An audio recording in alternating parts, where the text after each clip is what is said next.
Bonjour à tous, bienvenue dans Territoire. Cette semaine, nous nous intéressons à la romanité et plus particulièrement à la chapelle des Jésuites où sont exposées deux mosaïques découvertes en 2007 que nous allons donc découvrir, celles d'Achille et Panthée. Elles sont exposées normalement jusqu'au 28 février comme vous l'indique l'affiche, mais en fait ce sera jusqu'au 21 mars. C'est Anne-Lise, une conférencière, qui va nous expliquer tout sur ces deux mosaïques. Elle est découverte aujourd'hui à Nîmes, à la chapelle des Jésuites.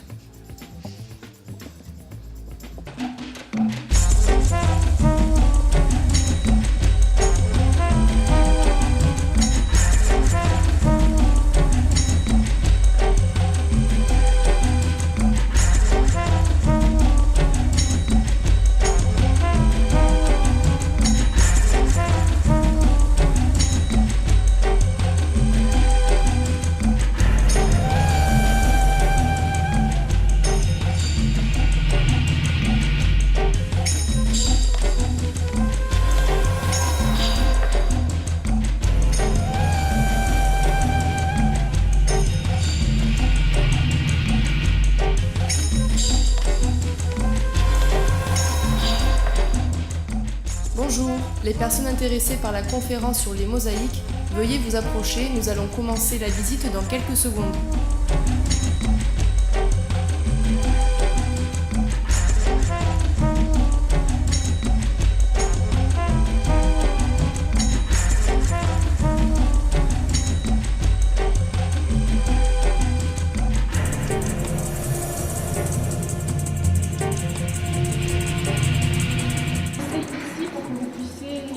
À peu près entendre. Je pense que là ça va. Vous pouvez vous approcher pour regarder la photo et les panneaux. Bienvenue pour cette exposition. C'est une exposition qui a été réalisée en partenariat avec l'INRAP, donc le musée archéologique où nous nous trouvons juste à côté, dans la chapelle des Jésuites, et l'INRAP. Alors l'INRAP, c'est l'Institut national de recherche archéologique préventive. Et c'est la structure, l'organisme, qui a fouillé en 2007 sur l'avenue Jean Jaurès que vous voyez derrière moi. Alors l'INRAP, c'est un organisme qui fait des fouilles archéologiques préventives.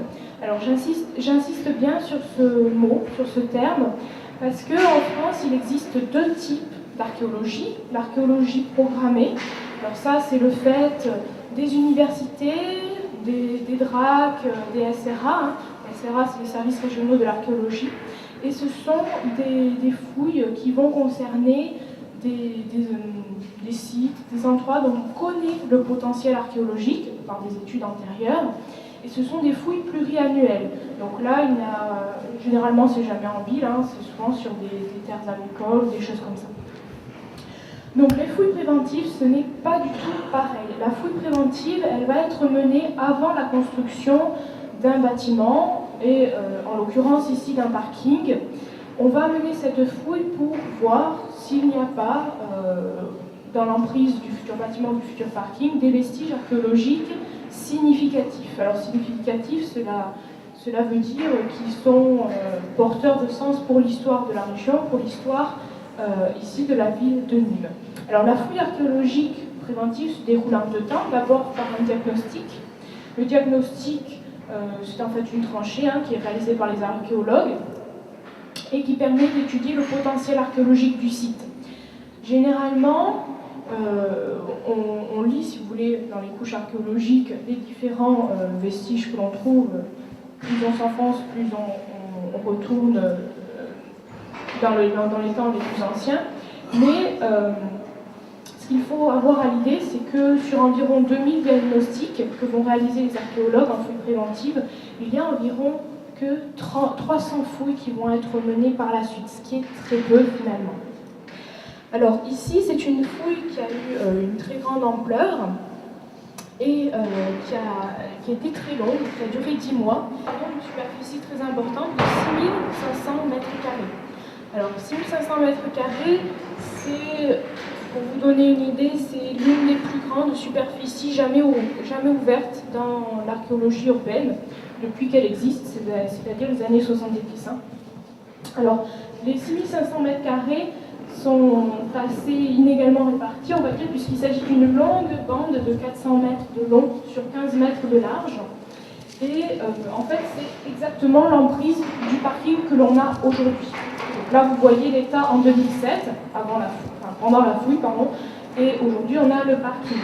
Alors ça signifie une chose, c'est que les vestiges qui ont été découverts le sont souvent qu'en partie. Donc on va voir ce qui a été découvert, bien évidemment, mais dans le cas des maisons, par exemple la maison qui abritait les deux mosaïques, qui se trouve ici, cette maison continuait sous les rues actuelles, sous les allées actuelles du Jean Jaurès. Mais les archéologues ne sont pas pour autant allés voir ce qui se passait sous ces rues actuelles, puisqu'en fouille préventive, on ne va pas au-delà de l'emprise de l'aménagement concerné. On sait parfaitement qu'il y a d'autres pièces de l'autre côté, notamment d'autres mosaïques, mais on ne va pas aller casser les rues pour les découvrir et les étudier. Sinon, bon, bien sûr, cela serait signe de tous les abus. On pourrait même enlever les maisons tant qu'on y est, puisque à Nîmes, il y a énormément. Le sous-sol est très très riche. Allez, on quitte quelques instants la chapelle des Jésuites pour un retour en arrière sur les fouilles au boulevard Jean Jaurès à Nîmes, avec de nombreuses découvertes avant les mosaïques. Un socle et sa statue ont été découverts. Explication avec Jean-Yves Breuil de l'INRAP, Institut national de recherche archéologique préventive. Le socle de cette statue qui dessine une proue de navire avec deux poinçons sculptés de part et d'autre de cette proue de navire. Et ce qu'elle a de particulier aussi, cette statue, c'est qu'à l'intérieur de ce socle, il y a l'emplacement pour une tuyauterie en plomb. Donc c'était une statue fontaine où l'eau jaillissait et se déversait dans le bassin. Des indices permettent déjà de penser qu'il s'agit d'un espace public. Donc elle devait être un petit peu en élévation, placée en corbeau et vraisemblablement donc la fontaine avec l'eau coulait dans ce bassin. 5 grandes voies de circulation ont été mises à jour. Elles viennent séparer les différents quartiers, avec ce qui pourrait être des commerces, des lieux d'artisanat et des habitations, dont quelques-unes présentent un certain luxe. Parfois, on a des bétons lissés avec des incrustations de mosaïques qui représentent des décors géométriques. Parfois, on a des simples effets décoratifs avec la présence de pierres incrustées dans le béton. Voilà, donc toute une gamme de décors au sol assez diversifiés. Alors, sur cette fouille, donc une fouille exceptionnelle par son ampleur, par sa durée, 10 mois, par le nombre d'archéologues qu'elle a réunis, donc environ 30 archéologues, c'est une très très grosse équipe pour l'INRAP.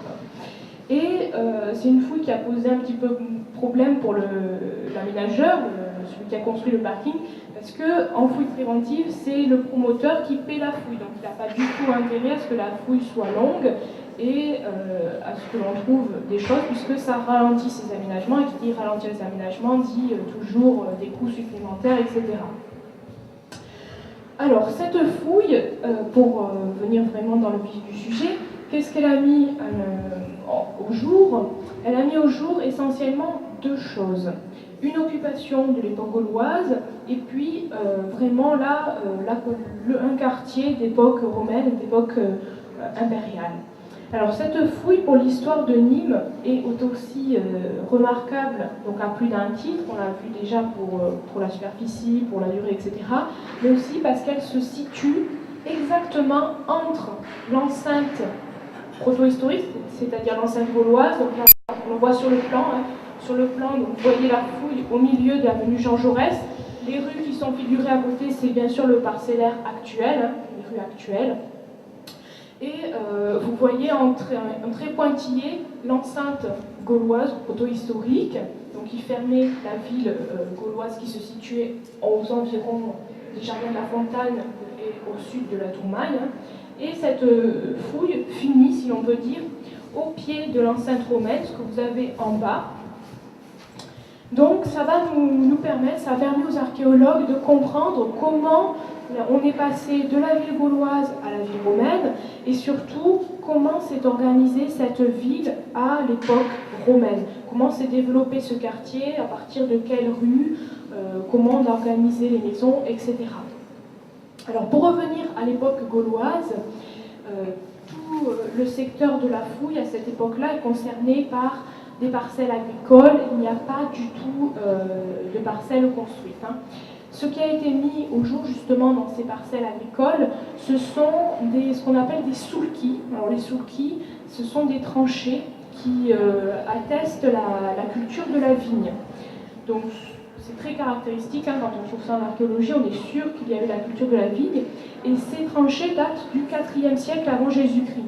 Alors cela peut paraître anodin comme cela, mais jusqu'à présent, dans la région nîmoise, on avait repéré ce genre de structure uniquement pour les siècles postérieurs, c'est-à-dire à partir du IIe siècle avant Jésus-Christ, donc 2 siècles après.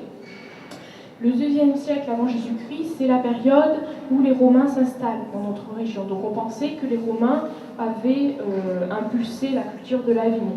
Or là, avec ces tranchées qui datent de 2 siècles avant l'arrivée des Romains, on voit vraiment que les Gaulois déjà cultivaient la vigne.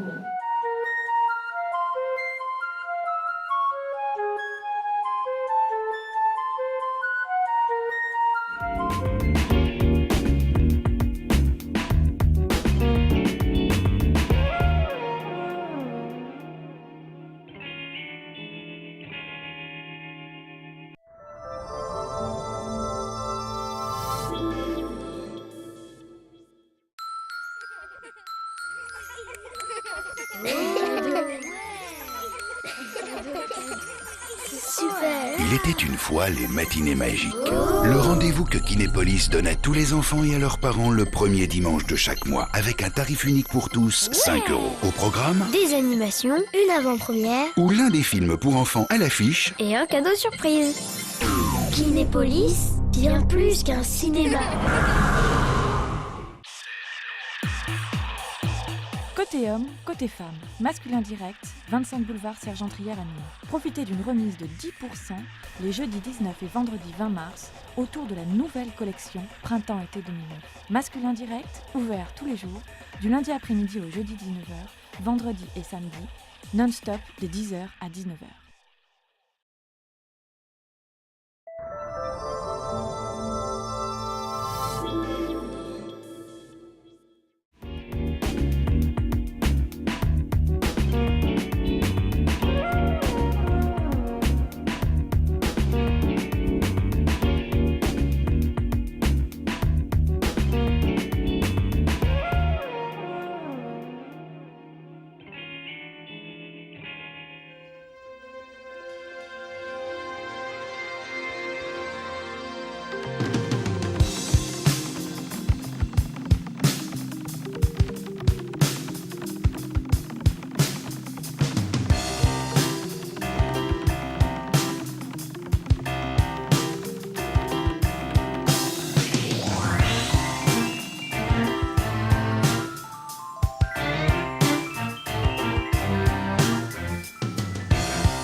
En 2007, lors des fouilles effectuées sur le boulevard Jean Jaurès, 2 mosaïques ont été mises à jour par l'INRAP, la mosaïque d'Achille et celle de Panthée. Situées à 2 mètres sous terre, elles étaient un décor de pavement d'une très belle demeure romaine de 950 mètres carrés et dateraient du IIe siècle. Aujourd'hui, fait rarissime, on peut observer à la chapelle des Jésuites la restauration de l'une d'entre elles, la mosaïque de Panthée. Elle représente un épisode du cycle de Dionysos en quelque sorte et qui a été récemment identifié par des spécialistes comme étant le meurtre de Panthée par sa mère Agavée. D'une superficie de 35 mètres carrés, la mosaïque de Panthée a pour son transfert du site archéologique dû être coupée en 43 morceaux. Aujourd'hui, elle a en partie été reconstituée, il n'en reste plus que 13 et ce sont précisément ces étapes et processus de transfert et de restauration que vous êtes invités à suivre.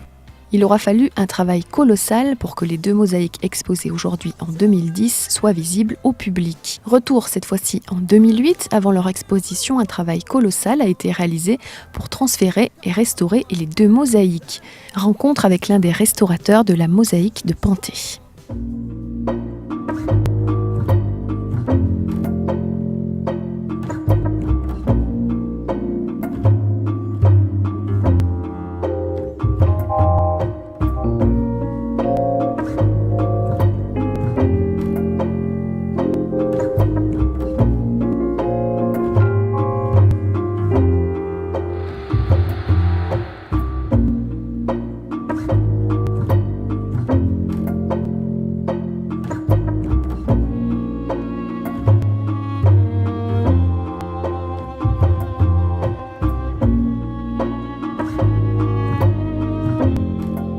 techniquement, pour l'enlever, nous procédons à un encollage. Ce que vous avez là, c'est évidemment l'envers de la mosaïque. Les parties épaisses sont le support, c'est la dalle fin de béton qui composait le support de la mosaïque. Ensuite, quand nous avons enlevé le plus gros, on est en contact des tesselles de mosaïque, c'est-à-dire les tesselles, ce sont les petits cubes qui composent la mosaïque. Après, nous poussons le nettoyage jusqu'à enlever tout ce mortier antique pour arriver au contact du revers des tesselles. Ça, c'est la phase de nettoyage. Ensuite vient le transfert. Bon, ici, nous avons donc enlevé tout le mortier résiduel antique et nous coulons une chape moderne qui remplace la chape très épaisse que vous avez vue là-bas. Les restaurateurs vont travailler in situ à la chapelle des Jésuites jusqu'au 31 mars prochain. L'occasion rarissime d'apprécier la minutie d'un travail qui rend pérenne des œuvres bimillénaires. Allez, nous poursuivons notre visite à la chapelle des Jésuites. Nous retrouvons Anne-Lise Moreau, notre guide conférencière. C'est les pièces aussi de la maison. Toutes les pièces de la maison ont leurs murs qui sont recouverts, presque toutes en tout cas, généralement surtout les pièces de réception, ont leurs murs recouverts de fresques d'enduit peint. Donc vous avez une photo ici, donc c'est ce qui reste en fouille. Alors malgré l'apparence, c'est très très important de retrouver ça et c'est très rare surtout de retrouver ça en fouille. C'est une plinthe ou un bout d'enduit peint. Alors généralement ils ont été conservés sur quand même 20 à 40 cm de hauteur, ils sont tombés quand la maison a été abandonnée. Et on peut essayer de restituer le décor et les couleurs qui étaient employées dans ces enduits peints. Donc là vous avez un essai de restitution, c'est pour la pièce qui est ici, là, c'est de la mosaïque de Panthée. On voit des architectures fictives et au centre des personnages, donc certainement des muses, et au centre des panneaux, le panneau central figure un Apollon citharète, c'est-à-dire un Apollon qui joue de la cithare. Au niveau des couleurs, on voit l'emploi de différentes couleurs, mais notamment deux, du bleu égyptien et du rouge vermillon, qui sont des couleurs assez rarement employées, puisque, notamment pour le bleu égyptien, il faut le faire venir, le fabriquer, ce sont des pigments de synthèse qui coûtent très cher. Donc ça nous donne déjà une idée de la richesse du propriétaire de la maison. Et à cette époque-là, la maison fait 950 mètres carrés. Ce qui est énorme, c'est la plus grande maison qui a été découverte à Nîmes jusqu'à présent. On avait de très grandes villas de la même époque, vers aujourd'hui les jardins de la Fontaine, sur les sites de Villa Roma, les Villégiales, etc. Mais ces maisons ne dépassaient pas, si l'on peut dire, les 700-800 mètres carrés. Là, une superficie de 950 mètres carrés, ça fait penser aux superficies que l'on a dans les villages de campagne, c'est-à-dire les fermes, avec les bâtiments du maître, mais également les dépendances. Donc, c'est vraiment quelque chose d'exceptionnel.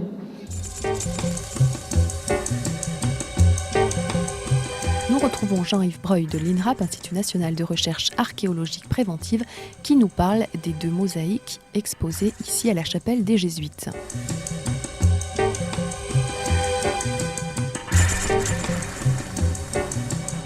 C'est une grande demeure urbaine, ce qu'on appelle une domus, qui faisait 950 mètres carrés. C'est donc l'une des plus grandes maisons connues actuellement dans la Nîmes romaine. Et ces deux mosaïques ont été trouvées dans deux pièces de réception qui étaient situées sur l'aile nord de la maison. L'une des pièces est une vraie pièce de réception, celle avec la mosaïque de Panthée, où on peut imaginer que le propriétaire des lieux était placé à l'arrière de la salle et accueillait donc ses visiteurs. L'organisation du décor de la seconde, la mosaïque d'Achille, laisse trois espaces au fond et sur les côtés assez disponibles pour y placer des banquettes. Donc on peut penser que là on a affaire plutôt à un triclinium, c'est-à-dire une salle à manger. Si la mosaïque d'Achille, qui mesure 51 mètres carrés, a partiellement perdu son motif central, la mosaïque de Panthée, d'une superficie de 35 mètres carrés, est, elle, dans un état de conservation exceptionnel. Alors cette mosaïque de Panthée est exceptionnelle pour au moins trois raisons. D'abord son excellent état de conservation. La structure de son décor aussi, c'est un ensemble d'arcs de cercle, de courbes, donc il y a un décor très complexe et qu'on ne connaissait pas vraiment en Gaule, on connaissait dans d'autres provinces romaines mais pas en Gaule. Et puis il y a aussi l'unicité du décor central, puisque c'est la première fois que l'on trouve sur une mosaïque la représentation du meurtre de Panthée, qui est un épisode du cycle de Dionysos. On le connaissait sur d'autres supports, sur des céramiques et sur des peintures murales, mais c'est la première fois qu'on retrouve cet épisode représenté sur une mosaïque. Les 2 mosaïques vont enrichir les collections du musée archéologique et sont pour l'heure visibles à la chapelle des Jésuites et jusqu'au 21 mars. Jean-Yves Breuil nous a donc éclairé sur ces 2 mosaïques. Nous allons maintenant étudier plus en détail les décorations qui figurent sur chacune d'entre elles. Explication détaillée avec Anne-Lise Moreau. Donc on va commencer par la mosaïque de Panthée. Cette mosaïque est constituée de plusieurs ensembles. Donc le cratère, vous le voyez à l'envers, c'est normal parce qu'il était destiné à être vu à l'endroit depuis le fond de la pièce. Alors c'est pour ça qu'on a souvent parlé de triclinium, parce que le cratère c'est le vase du banquet par excellence. C'est le vase dans lequel les Romains mélangeaient l'eau et le vin. Lors des banquets, on ne buvait jamais le vin blanc.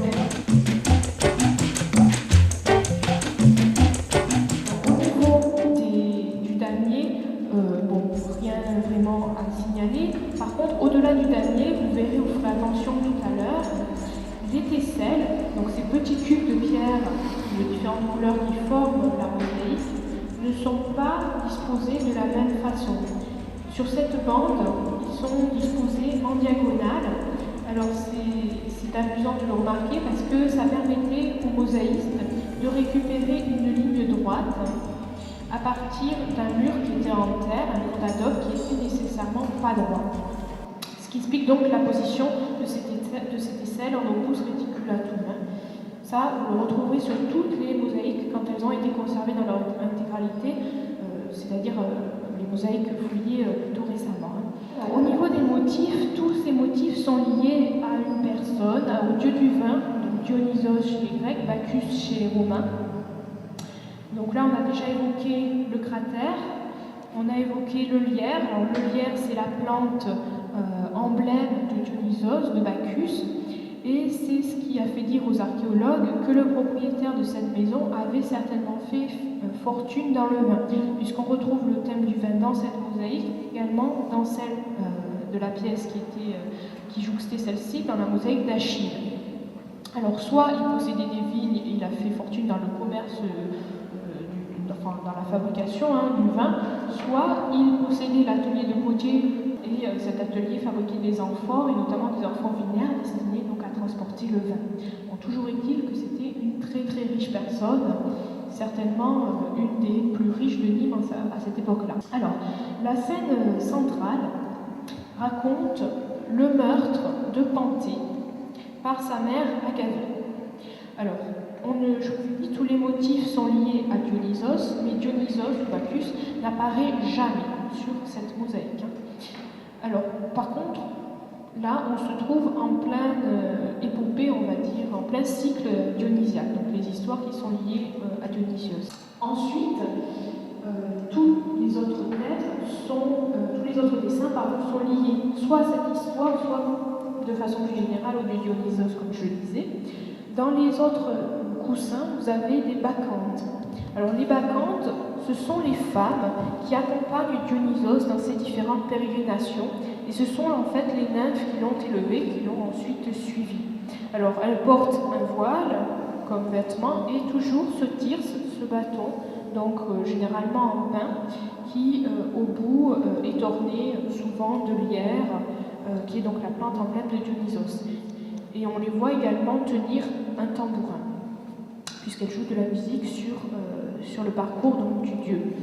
Deux autres personnages qui accompagnent Dionysos dans le périple, c'est Pan, donc le dieu avec les cordes, le dieu des bergers, le dieu des montagnes, et en face Silène, qui est un personnage assez grotesque, qui passe toujours pour être ivre, et qui est aussi pour lequel on raconte qu'il a été le précepteur de Dionysos.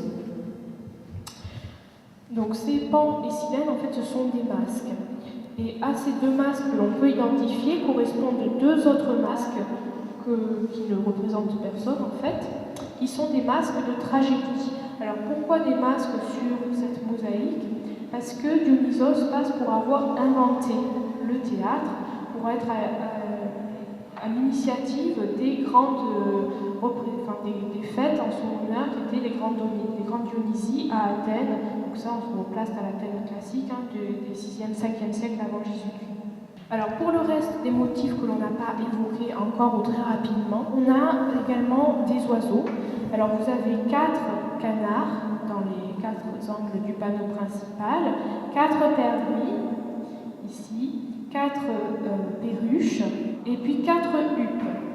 Alors les oiseaux, c'est lié bien évidemment à la nature, Dionysos est un dieu de la nature, mais pour certains de ces oiseaux comme les canards, les perdrix, ce sont des oiseaux que l'on mange lors des banquets ou qu'on peut même parfois, pour d'autres oiseaux, élever en volière et donc ce qui était l'apanage aussi des riches romains.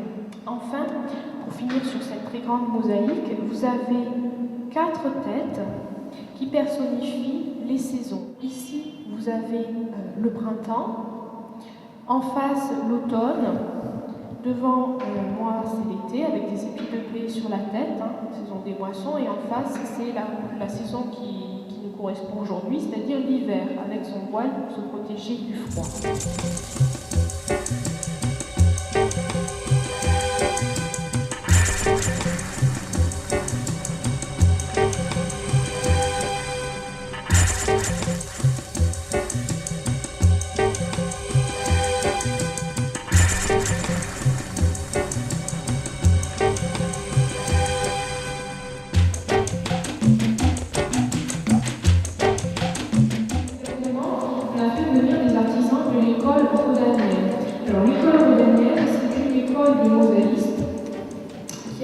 De la Bourgogne jusqu'à chez nous, son nom, au 2e et 3e siècle après Jésus-Christ, et dont la particularité est de présenter, de construire la mosaïque autour d'un embléma, c'est-à-dire d'un panneau central, avec un thème qui est figuré, et autour de ce thème, un ensemble de motifs géométriques, comme un tapis de motifs géométriques. Alors pour les comparaison, à Nîmes, il y a une très grande mosaïque qui ressemble à celle-ci, c'est la mosaïque d'Hermès, au musée des Beaux-Arts. Donc là aussi, on retrouve la scène centrale, le mariage d'Hermès, et tout autour un tapis de motifs géométriques. Dans le musée, toutes les mosaïques que vous pouvez voir ont été également réalisées par cette école-là de mosaïcistes. Alors, cette mosaïque est plus grande que celle de Panthée. Celle de Panthée faisait 35 mètres carrés. Celle-ci fait 51 mètres carrés, mais contrairement à celle de Panthée, elle est beaucoup plus habile. Elle a subi les pouvoirs anti-aériens de la Seconde Guerre mondiale, et donc une partie du thème central est perdue. Alors au niveau de la composition, on retrouve la bande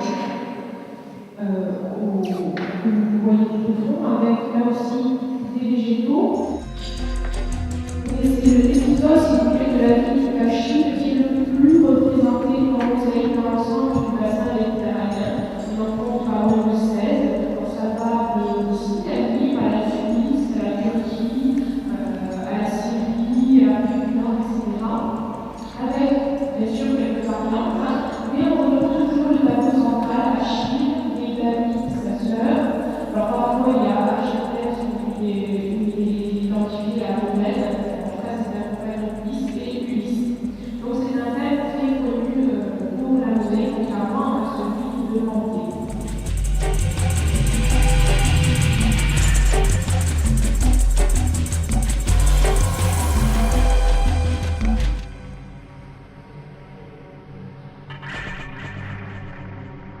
Voilà, notre visite est terminée. Les 2 mosaïques Achille et Panthée sont visibles jusqu'au 21 mars à la chapelle des Jésuites à Nîmes.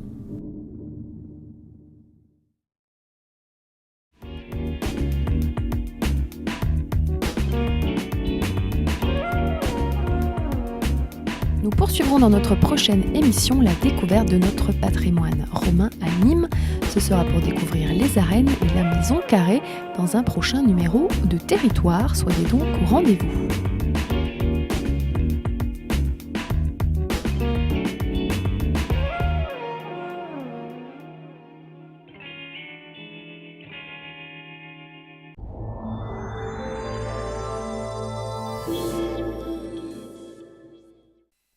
La crise ne doit pas vous obliger à renoncer à vos loisirs. Depuis presque 4 ans, Resto Malin est la solution qui vous permet d'aller au resto et de sortir à moitié prix. Un repas ou une sortie achetée, c'est la même prestation qui est offerte. Achetez dès maintenant la nouvelle édition Resto Malin Automne-Hiver 2009-2010 au prix inchangé de 20 € chez les restaurateurs participants ou par courrier à l'adresse suivante: Athénor Sud, 7 rue de Garenne, 30 230 à Bouillargues. Plus d'infos sur le site www.restomalin.com. Resto Malin, pour sortir à moitié prix en période de crise, on n'a jamais vu aussi malin. Kinépolis et de Metropolitan Opera présente l'opéra au cinéma. Découvrez 10 opéras exceptionnels, retransmis en direct depuis New York. Regardez, écoutez et vibrez au son des plus belles voix contemporaines d'opéra. L'opéra au cinéma, des représentations uniques à vivre en direct sur écran géant en haute définition pour des sensations inoubliables. Infos et réservations sur kinepolis.com/opéra.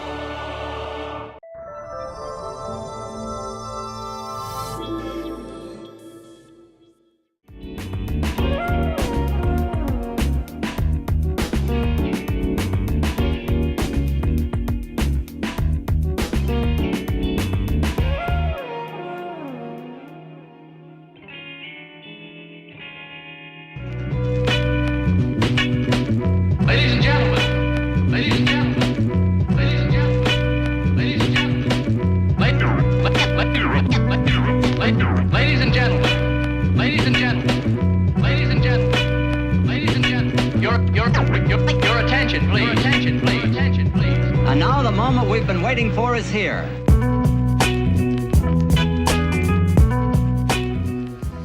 Voilà, on a quitté Nîmes, on fait une petite excursion, une fois n'est pas coutume, nous sommes au Siquarium du Grau-du-Roi pour aller à la rencontre du directeur, Jean-Marc, qui va nous parler du label Qualité Tourisme que le Siquarium vient d'obtenir. Nous allons donc aller à sa rencontre.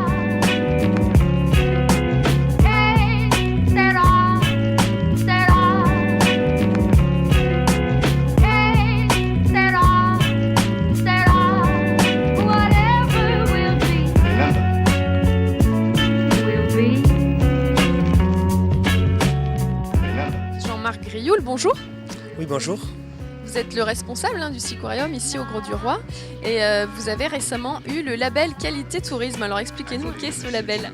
Donc c'est le label Qualité Tourisme, Qualité Sud-de-France. Il y a eu 2 labels qui ont été attribués. C'est un label qui est assez connu au niveau des restaurants, hôtels, campings. Et donc c'est vrai qu'en fin 2009, le SICOM a vu attribuer ce label comme d'autres sites touristiques gardois. On a été 10 cette année au niveau des sites touristiques gardois. On a été en avance, précurseur, parce qu'on s'est aussi occupé de la grille de labellisation. Et aujourd'hui, donc, c'est vrai qu'il y a cette labellisation qui vient récompenser le travail touristique effectué dans le département et chez nous, principalement ici au Siquarium. Quels sont les critères d'obtention alors de ce label ? C'est un label qui correspond à l'accueil de la clientèle. C'est toutes les façons d'accueillir bien sûr la clientèle de la meilleure façon possible, depuis les hôtesses d'accueil jusqu'à la présentation qui est réservée au public, en passant bien sûr par tout ce qui peut être aussi sanitaire, climatisation, les accès aux sites touristiques. Donc c'est un label avec beaucoup de critères et la région Languedoc-Roussillon a fait également le label Qualité Tourisme Sud-de-France qui est venu se rajouter au label national avec quelques critères supplémentaires. Alors c'est tout récent, vous l'avez obtenu fin 2009. Est-ce que vous sentez déjà que ça vous a apporté quelque chose par rapport à la clientèle ? Pas encore, je pense par la suite bien sûr, puisqu'on va le faire savoir. Dans un premier temps, c'est un vrai travail interne, une vraie démarche interne, une reconnaissance par rapport au travail qu'on faisait déjà. Et à partir de là, ça nous donne encore plus, on va dire, d'énergie pour continuer à penser à notre clientèle, bien accueillir le public. Et je crois que c'est quelque chose qui va servir ici à la structure Siquarium. Vous proposer des nouveautés. On se dit, bon, le Seaquarium, c'est l'été que ça marche, mais finalement, non, c'est ouvert toute l'année. Et vous en profitez pour faire des aménagements et des nouveautés ici. Bien sûr, nous continuons sans arrêt à innover. C'est un petit peu le but de notre action. Il y a des nouveaux aquariums qui vont être présentés au public. Il y a toujours des aquariums qui changent. Il n'y a pas toujours des gros projets comme le Roquinarium l'an dernier. C'est pas possible et ça demande trop d'énergie. Mais par contre, des petits aquariums, des nouveaux projets sont présentés. Là, actuellement, on travaille sur des nouveaux projets au niveau du corail, par exemple. Et on aura également des nouveaux bacs avec des poissons de profondeur qui seront présentés bientôt. Alors, les projets sur le corail, c'est quoi exactement ? Alors le projet sur le corail, c'est un travail méticuleux, c'est un travail donc on va dire de bouturage au départ. Il y a de l'élevage de corail depuis de nombreuses années au Seaquarium et aujourd'hui on commence à avoir des coraux qui ont grandi et donc on est en train de les transférer, adapter ces coraux dans des nouveaux bacs après les avoir fait grossir. Et donc c'est aussi une démarche écologique. On essaie de ne plus prélever de corail sur le milieu naturel. Aujourd'hui, il y a beaucoup d'aquariums qui travaillent dans ce domaine-là. On s'échange les boutures, on s'échange un petit peu les variétés, on va dire, et on travaille dans des petits jardins coralliens internes que nous allons présenter au public. On peut bouturer du corail, on voit que le corail est un animal alors qu'on croit que c'est un végétal. Et puis donc on essaie bien sûr après de parler autour de cet animal-là des problématiques du milieu naturel. And now the moment we've been waiting for is here.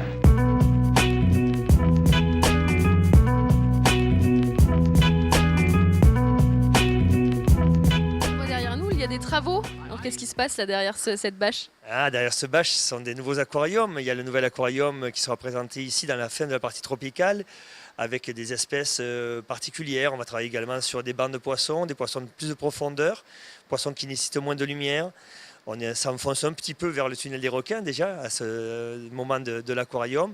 Et je crois que pour les gens qui viennent souvent, on a des visiteurs qui viennent plusieurs fois par an, c'est toujours intéressant de découvrir de nouveaux aquariums. Pas tout changer, ça voudrait dire que les animaux ne tiennent pas, mais bien sûr évoluer avec des nouveaux aquariums, de nouvelles thématiques qui permettent d'aller un peu plus loin chaque fois dans la découverte du milieu marin.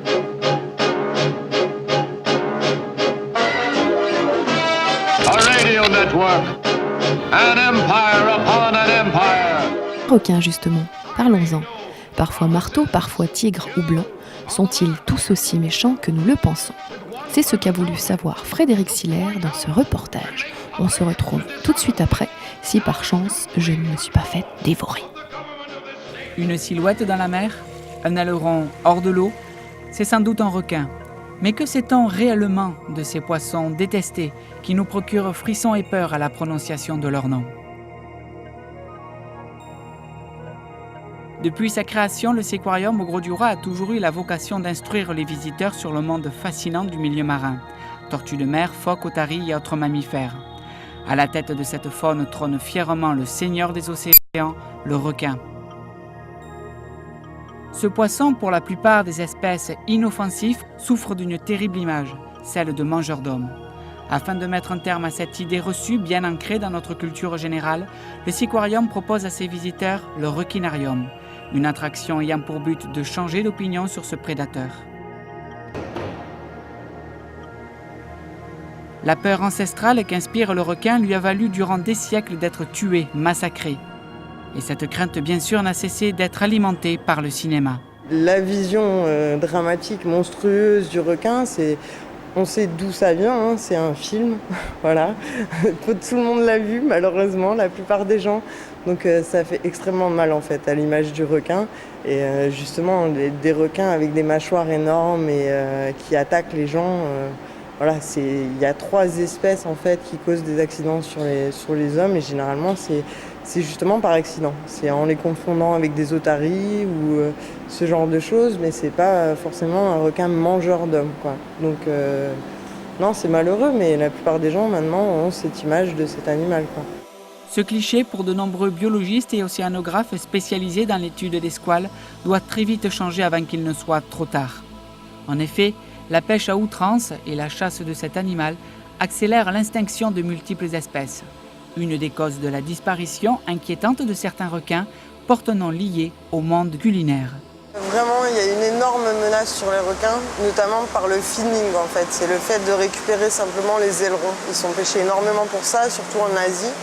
Et donc, essentiellement, pour la plupart des espèces menacées, en danger ou carrément en voie d'extinction, c'est surtout la surpêche. Donc la solution, à part arrêter de les pêcher En fait, le truc, c'est que la maturité sexuelle de la plupart des requins est très tard. C'est-à-dire qu'il y a des requins qui ne peuvent pas se reproduire avant l'âge de 20 ans. Donc on comprend bien que si on pêche les individus matures, en fait, c'est des animaux qui ont beaucoup de mal à renouveler leur population, quoi. Donc la pression de l'homme est beaucoup plus importante et beaucoup plus visible que sur les autres animaux. Les pêcheurs coupent donc les ailerons et rejettent le reste, soit 95% du requin. Celui-ci, mutilé, dépourvu de sa nageoire dorsale et souvent encore en vie, se voit incapable de nager. Il se vide de son sang et meurt très lentement en s'asphyxiant. 25 espèces partagent le quotidien des soigneurs du requinarium, mais vous ne tomberez pas nez à nez avec l'un des plus dangereux d'entre tous, le grand requin blanc. On nous pose souvent la question, en fait, surtout suite à la campagne de pub.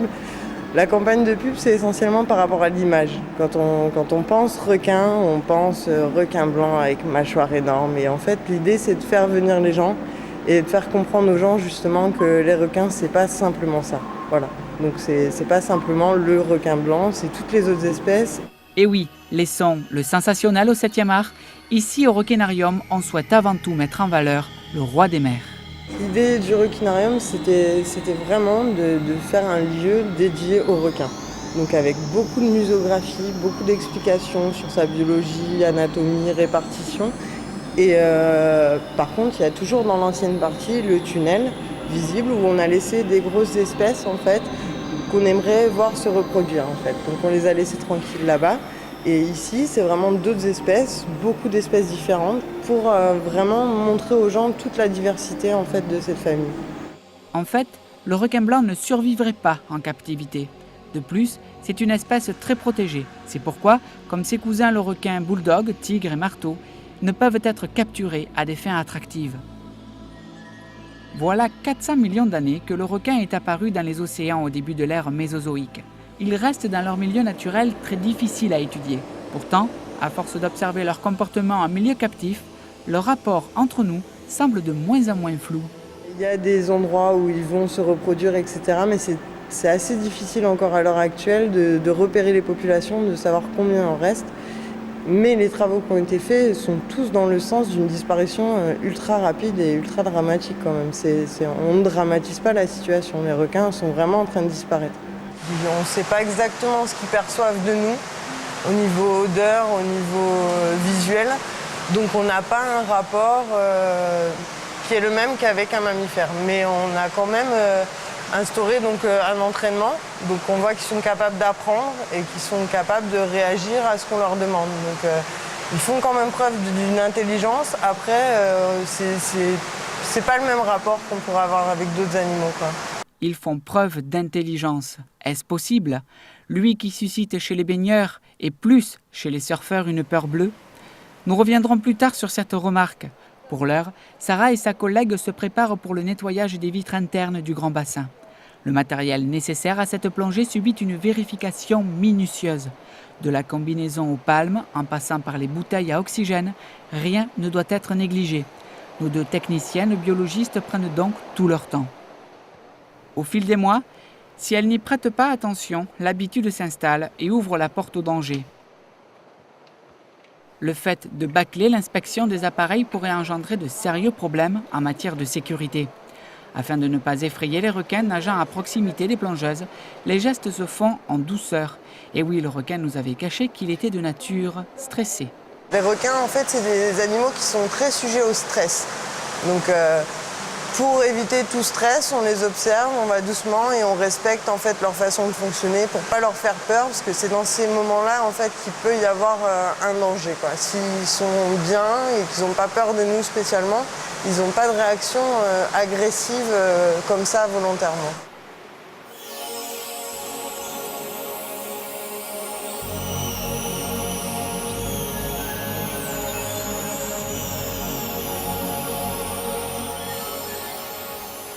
Deux plongeuses, ce n'est pas de trop pour mener à bien cette tâche. Pendant que l'une nettoiera les vitres, l'autre aura la lourde tâche d'assurer la sécurité. Sarah surveillera scrupuleusement les alentours afin de prévenir d'un éventuel danger et d'écarter les pensionnaires un peu trop curieux.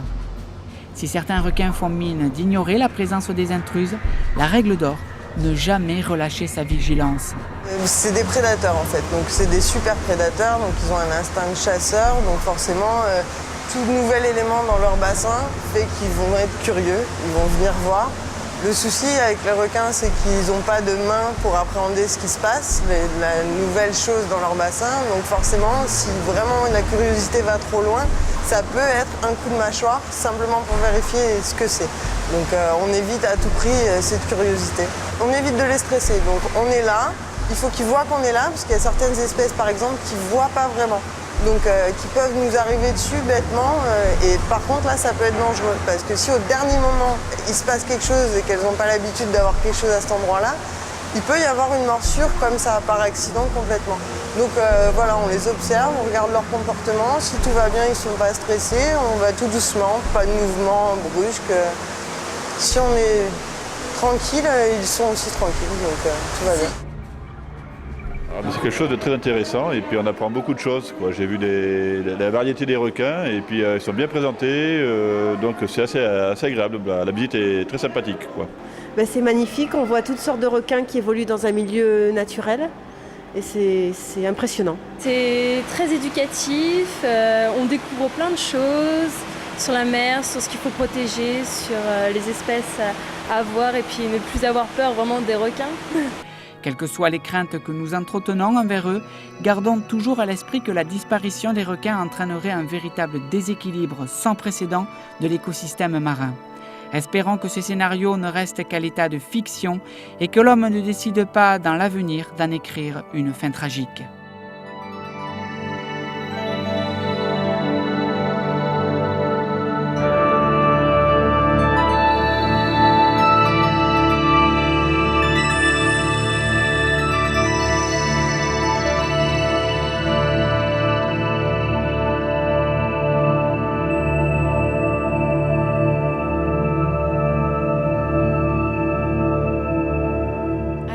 Pas si méchant que ça finalement, l'homme est bien pire. Allez, nous on les laisse tranquilles, on fait une petite visite pour un repas express du côté et du bassin des otaries et des phoques. On en a croisé un qui était d'ailleurs pas très content.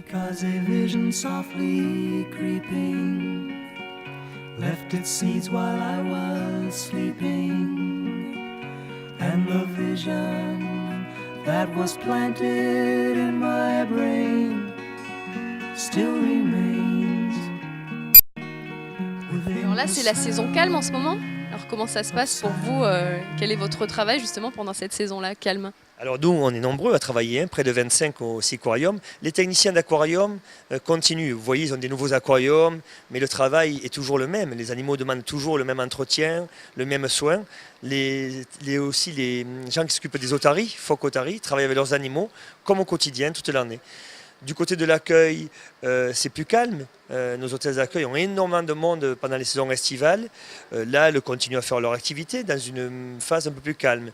Et puis par contre, au niveau commercial, là, c'est la grosse activité. Ce sont les salons du tourisme sur Marseille, Lyon, Montpellier. Se faire voir en fait. Et combien de personnes viennent justement chaque année visiter en moyenne le Seaquarium? L'année 2009 a été une année record. Avec l'ouverture du Roquinarium, il y a eu 302 500 personnes, donc plus de 300 000 personnes. Le Seaquarium donc, a accueilli près de 5 millions de visiteurs depuis qu'il est ouvert en 1989, il y a 20 ans maintenant.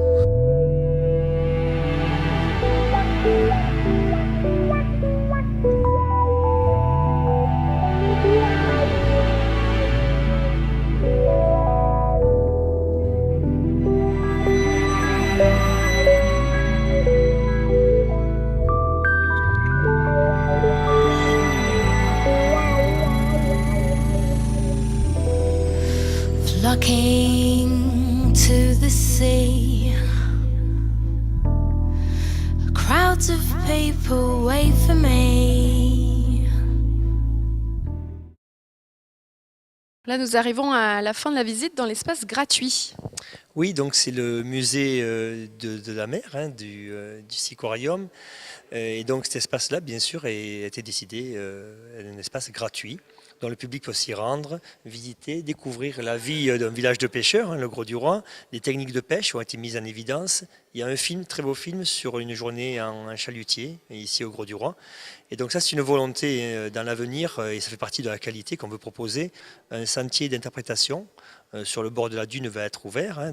C'est les grands projets. Oui, c'est un projet actuel et donc on est en train d'y travailler dessus. Il y aura un sentier d'interprétation où on pourra voir comment vit une dune, quelles sont les espèces qui y poussent.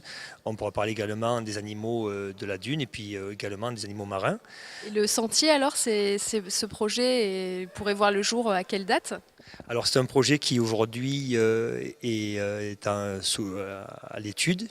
Les subventions sont en train d'arriver. Le projet est quasiment bouclé. Après, il faut voir au niveau de la saison pour planter les espèces protégées sur la dune. 2010 ce sera donc le démarrage de ce sentier d'interprétation qui va être donc un événement, puisqu'il n'y en a pas en Languedoc-Roussillon. Ce sera la première fois qu'il y aurait un sentier dans la dune. Il y en a d'autres, bien sûr, dans les milieux humides, mais ici dans la dune, ce serait la première fois.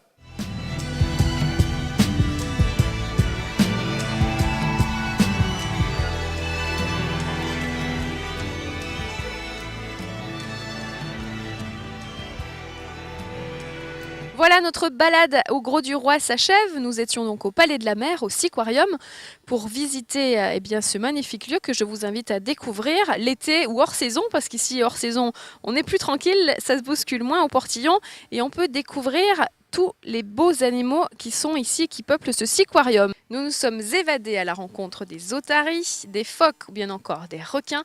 Une belle balade donc que nous avons passée ici et je pense que vous en passerez une tout aussi bonne si vous vous rendez au Grau-du-Roi. La semaine prochaine, nous découvrirons une autre aventure à Nîmes, encore sur la romanité. La mosaïque qui faisait l'ouverture de cette émission, nous irons du côté de la Maison Carrée pour la semaine prochaine. Je vous donne rendez-vous vendredi à 18h30. Comme d'habitude, soyez au rendez-vous. Bonne semaine à tous.